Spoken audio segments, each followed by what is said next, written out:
तो आज मैं बात करने वाला हूँ भोजपुरी मूवी अफसर बिटिया। इस मूवी जो है पूरी तरह से कंफर्म यूट्यूब रिलीज डेट निकल कर आ चुका है, लेकिन भोजपुरी मूवी अफसर बिटिया इस मूवी पूरी तरह से कंफर्म यूट्यूब रिलीज जानने से पहले हम इस फिल्म के बारे में जानते हैं। इस फिल्म के स्टार कास्ट में रहेंगे कुणाल सिंह, श्रुति राव, आकाश सिंह यादव, प्रकाश जैस, प्रदीप के शर्मा, बीना पांडे, मोना राय और इत्यादि।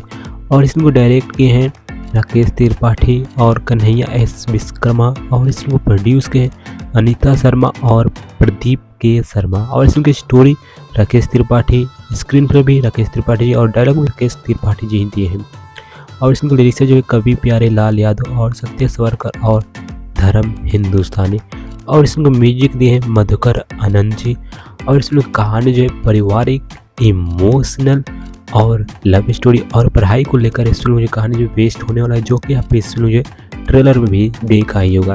चलिए मैं आप लोगों को बता दूं, अफसर बिटिया भोजपुरी मुझे इस मूवी जो यूट्यूब पर कब रिलीज किया जाएगा। अफसर बिटिया भोजपुरी मुझे इस मूवी यूट्यूब पर रिलीज किया जाएगा 26 जनवरी को एंटरटेन रंगीला के यूट्यूब चैनल से सुबह को 9 बजे, जो कि आप स्क्रीन में इस फोटो भी देख सकते हैं। तो अगर आपको ये वीडियो अच्छा लगे तो वीडियो को लाइक कर दे, और जब नए हैं तो चैनल को सब्सक्राइब कर ले ऐसे अपडेट्स के लिए। बाकी मैं मिलता हूँ किसी और वीडियो में, तब तक के लिए बाय बाय।